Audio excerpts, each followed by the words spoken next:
కొలిమిలో నుంచి నలిగి నలిగి వచ్చాం మనందరిలాగే.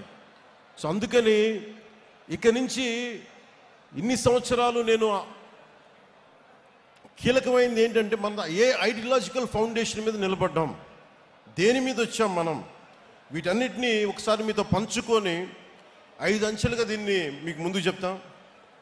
ఒకటి, మన ఐడియాలజికల్ ఫౌండేషన్స్ ఏంటి, మనం ఎలాంటి ఒడిదుడుకులను తట్టుకొని వచ్చాం, అలాగే మూడోది భవిష్యత్తులో మనం ఏం చేయాలి, ఎలాంటి ఒడిదుడుకులను ఎదుర్కోబోతాం, వాటికి ఎలా సంసిద్ధంగా ఉండాలి, నాలుగోది ఐదోది చిట్ట చివరిది, భవిష్యత్తులో ఇంకొక సమీప భవిష్యత్తులో మనం సంస్థాగత నిర్మాణాన్ని ఎలా చెయ్యాలి అని పంచుకోవడానికి నేను ఈ రోజున ఈ సభను పెట్టడం జరిగింది. ఒకటే చెప్తున్నాను, దీని వెనక మండల స్థాయి నుంచి నేనే కూర్చొని సెంట్రల్ ఆఫీస్ నుంచి నేనే మానిటర్ చేస్తాను. నేను మీరు అడగచ్చు ఎందుకు ఇంతకాలం చేయలేదని. నేను ఒక్కడే, శక్తియుక్తులు పరిమితం, అన్నిటికంటే కూడా you should be time tested.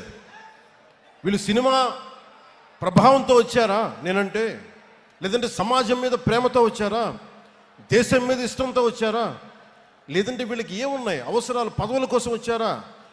నేను దశాబ్దం పైన పరీక్షించుకుంటే నేను 14లో పార్టీ పెట్టాను. అలాగే నాతో పాటు నడవాలి అంటే చాలామంది వచ్చారు, మధ్యలో అందరూ రాలిపోయారు. ఒక్క ఓటమికి అందరూ పారిపోయారు, పిట్టలాగా ఇరిగిపోయారు. నాకు ఆనందం వేసింది. ఎవరు కాంటే రత్నాలు మిగిలిని నత్తగులలో వెళ్ళిపోయినాయి అనిపించింది. 24లో గెలుస్తామో లేదో తెలియదు, 25 సీట్లు అన్నాం, 21 అన్నాం, ఎన్ని కింద పడితే నేను చెప్పాను, మీరు నన్ను నమ్మండి అని చెప్పాను. ఎంత రిస్క్ అంటే నాకు స్వార్థం లేదు. నా దేశం బాగుండాలి, నా నేల బాగుండాలి, నా మనుషులు బాగుండాలి, మా అన్నదమ్ములు, మా ఆడపడుచులు, మా అక్క చెల్లెళ్ళు బాగుండాలని కోరుకుంటాను తప్ప నాకు గెలుపు ఓటమి నాకెప్పుడు తెలీదు. కానీ ఒక బలమైన నిర్ణయం తీసుకొని అండదండలతో ఉంటే ఒక అలయన్స్ ఫామ్ చేశాం.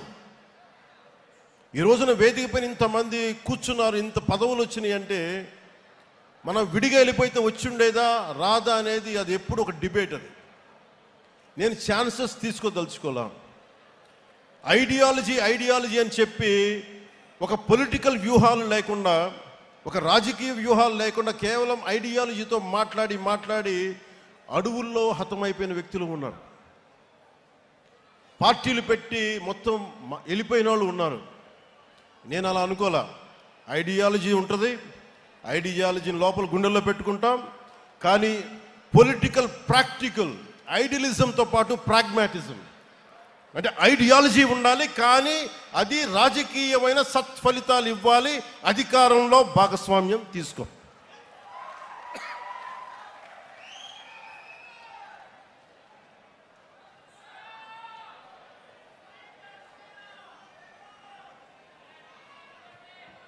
అంటే ఇవన్నీ చేసేటప్పుడు ఎలా ఉంటుందంటే, ఒక పార్టీని నడిపే బాధ్యతలు నడిపే వ్యక్తిగా చాలా ఇబ్బందులు ఉంటాయి. నేనేమనుకుంటానంటే, నేను ఎప్పుడు నిస్వార్థంగానే పనిచేసుకుంటూ వెళ్ళాను. సత్ఫలితాలు ఇవ్వాలి, నేను దారి దోపిడీలు చేయాల, కాంట్రాక్టులు తీసుకోవాలా. మరి నా ఉద్దేశం ఏంటంటే మీరందరూ బాగుండాలి, మంచి నిర్ణయం ఉంటుంది, ఇదే నమ్మాను. దానికి తగ్గట్టుగానే మీరందరూ నిలబడ్డారు, నన్ను అర్థం చేసుకున్నారు. 2019 నుంచి 24 వరకు మనల్ని ఎంత నలిపేశారో మీకు తెలుసు. వీడి ఐడియాలజీ ఏంటి, మీ జనసేన పార్టీ ఐడియాలజీ ఏంటి, అసలు మీరు ఏంటి, మీ ఐడియాలజీ ఏంటి, కులాలను కలిపే ఆలోచన ఏంటి, ఏమన్నదని మీకు కులాలను కలిపే ఆలోచన విధానం ఏంటి, మతాల ప్రస్తావన లేని రాజకీయం ఏంటి, భాషల్ని గౌరవించే సాంప్రదాయం, సంస్కృతులను కాపాడే సమాజం, ప్రాంతీయతను విస్మరించిన జాతీయవాదం, అవినీతిపైన రాజీ లేని పోరాటం, పర్యావరణాన్ని పరిరక్షించే అభివృద్ధి ప్రస్థానం చాలామందికి అపహాస్యంగా నమ్మశక్యంగా ఉండే. కానీ నన్ను నమ్మింది మీరు నమ్మారు. ఎందుకంటే మీరు భవిష్యత్తును మీరు చూశారు, వీళ్ళు చూడాల. నేను చెప్పా, కన్ఫ్యూజన్ మీ పాలిటిక్స్, మీ ఐడియాలజీ. అంటే మీరు ఏం ఒకరోజు ఇది మాట్లాడతారు, ఒకరోజు అది మాట్లాడతారంటే మీరందరూ నిలకడగా మీరు మాట్లాడుతున్నారా? కమ్యూనిజం అని చెప్పిన సోవియట్ రష్యా ఏమైపోయింది? డెమోక్రసీగా మారలేదా సోవియట్ రష్యా? మావోయిజం అని చెప్పి స్టార్ట్ చేసిన రెడ్ చైనా ఏమైంది ఈ రోజున? క్యాపిటలిస్ట్ టెండెన్సీస్ రాలేదా, లేదా క్యాపిటలిజం రాలేదా? బంగారు టాయిలెట్స్ పెట్టుకునే రిచ్ పీపుల్ ఉన్నారు అక్కడ.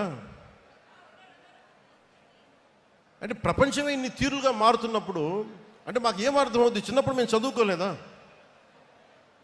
ఈ విమర్శించే మహానుభావులకు మేము కాలేజీలు డిగ్రీలు మేము వెళ్ళలేకపోయినచ్చు, కానీ చదువుకున్నాం. మేము ఐడియాలజికల్ బేసిస్ చదువుకున్నాం. ప్రతి పార్టీది సెక్యులరిజం అంటే అర్థం చేసుకున్నాం. ఫైబియన్ డెమోక్రసీ, అరే కమ్యూనిజం, సోషలిజం మీరు మొత్తం అన్నీ అర్థం చేసుకున్న తర్వాతే కదా. అంటే ఏ భావన లేకుండా, ఏ ఆలోచన లేకుండా, ఏ ఐడియలిస్టిక్ టెండెన్సీస్ ప్రాక్టీస్కి మనకి అవగాహన లేకుండా పార్టీలు పెట్టేస్తామా? అంటే సినిమాలో కూర్చొని డ్యాన్సులు చేసి, సినిమాలో కూర్చొని డైలాగులు చెప్తే వాళ్ళకి అవగాహన ఉన్నదనుకుంటున్నారా మీరు? అంటే రాజకీయాలు అంటే కూర్చోబెట్టి తెల్లగడ్డలు పెట్టుకొని హుందాగైన జుట్లు దువ్వుకొని సీరియస్గా ఇలా నమ్ముతూ ఇలా అంటే అలా అవసరం లేదు. సినిమాలు చేస్తాం, అన్నీ చేస్తాం, వాటితో పాటు లోపల రగిలే అగ్నిగుండంలా ఉంటుంది మా గుండె. కష్టాలు